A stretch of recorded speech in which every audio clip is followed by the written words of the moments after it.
السلام عليكم ورحمة الله وبركاته. طلاب الصف الخامس، أهلا وسهلا بكم أبطال في فيديو جديد. النهاردة حبايبي هنحل مع بعض تقييم الأسبوع التاسع من كتاب المدرسة. طبعا كتاب التقييمات لغة عربية سنة 5 صفحة 39 و40 و41 و42. نقول بسم الله. ما تنسوش يا حبايبي حطوا لنا لايك للفيديو واشتركوا في القناة عشان كل فيديوهاتنا الجديدة توصل لكم من حل التدريبات والواجبات. يلا بينا. الأداءات الصفية بيقول لك أكمل المخطط التالي. الفكرة الرئيسية، طبعا هو بيتكلم عن نص الشعر أخي الإنسان. بيقول لك الفكرة الرئيسية للنص بتتكلم عنها، تقول له دعوة الحب. الفكرة الفرعية للنص هتقول له دعوة ومناداة للإنسان. والفكرة الفرعية للنص التانية هتقول له هدف الحياة هو المحبة والسلام. هدف الحياة هو المحبة والسلام.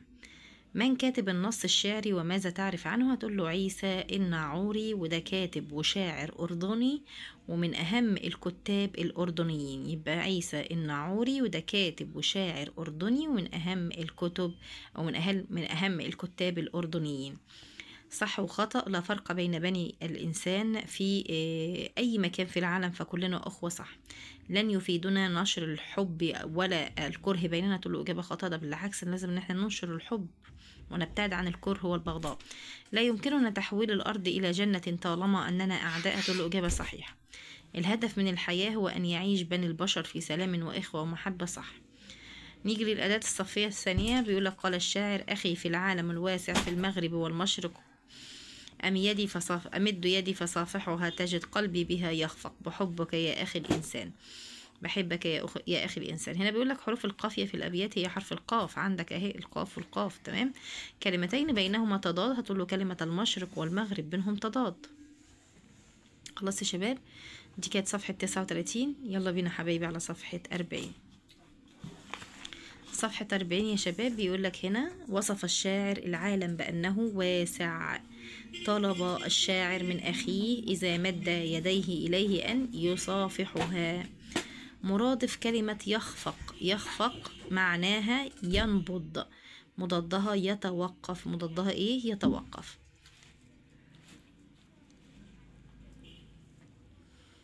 بما يشعر الشاعر إذا مد يديه ليصافح أحدا فيستجيب له، تقول له ينبض قلبه بالحب. ينبض قلبه بالحب.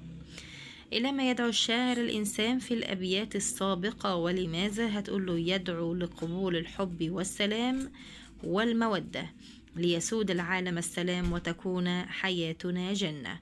يبقى يدعو لقبول الحب والسلام والمودة ليسود العالم السلام وتكون حياتنا جنة. ابحث عن شاعر مصري ثم اكتب له بيتا شعريا. هتقول له الشاعر حافظ إبراهيم. دع الأحقاد واملأ القلب حبا فبالحب يسعد الإنسان والأوطان. خلاص يا شباب، يبقى ده البيت اهو، وانا جبنا لك اسم الشاعر. طيب الشاعر بيوجه خطابه الى جميع بني الانسان. ما البيت الذي يدل على ذلك؟ هتقول له اخي في العالم الواسع في المشرق والمغرب. خلاص يا ابطال، يلا بينا على الاداة الصفية. الفقرة الثالثة بيقول لك هنا معنى او مرادف كلمة متعاونين. متعاونين هاتها هنا من النص. عندك كلمة اعوانة. خلاص يا شباب. طيب مفرد او مضاد نحزن عكسها ايه؟ نسعد. عكس نحزن نسعد. مفرد جنات جنة. مفرد جنات ايه؟ جنة. طب جمع اخ اخوانا. استخرج من الابيات تعبير مجازي وتوكيد بتكرار الكلمة. هتقوله تعبير مجازي ولو شئنا احلنا جنة الفردوس دنيانا. خلاص. طيب انا عايزة توكيد بتكرار الكلمة. هتقوله كلمات معا لانها قررت عندك هنا اهي معا اهي. خلاص. وعندك معا برضو فوق اهي.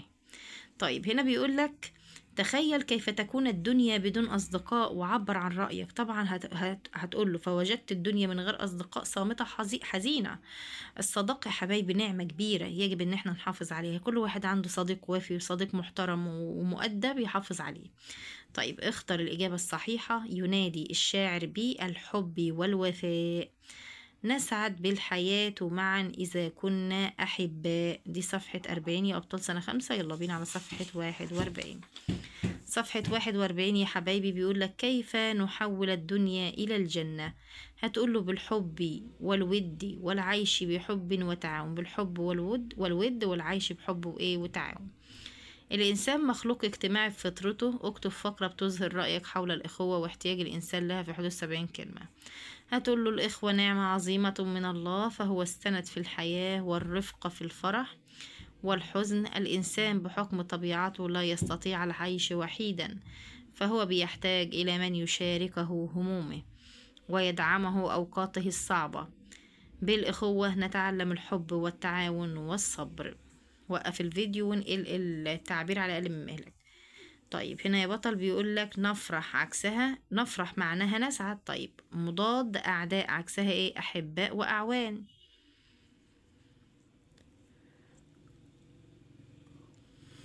عكس نشقى هتقول له بقى عكسها ايه؟ نسعد. طب حرف الجر هتقول له إلى.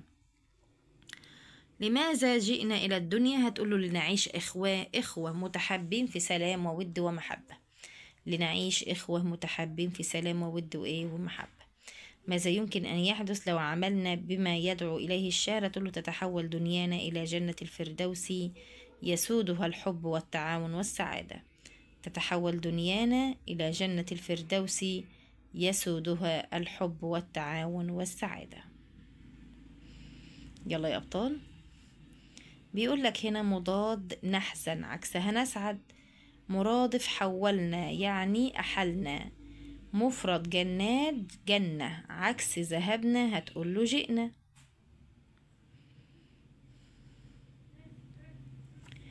دي صفحة 41 يا أبطال. يلا بينا على صفحة 42. صفحة 42 بيقول لك هنا يا بطل ما غاية الإنسان في الدنيا كما فهمت من النص؟ غاية الإنسان في الدنيا إيه يا حبايبي؟ هتقول له أن يعيش إخوة في الدنيا في سلام وأمان وحب. كيف يعيش الإنسان في سلام وإخوة؟ هتقول له بالمحبة والود والعيش في إخاء وتعاون. بالمحبة والود والعيش في إخاء وإيه وتعاون. مرادف نريد يعني شئنا يا شباب. مضاد نموت عكسها نعيش. طيب مفرد أخ إخوانا حرف عطف هتقول له الواو.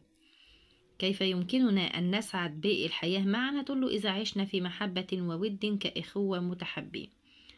إذا عشنا في محبة وود كإخوة متحابين. كيف حث الشاعر الإنسان على الصراع في قبول دعوته؟ هتقول له هيا يا أخي الإنسان.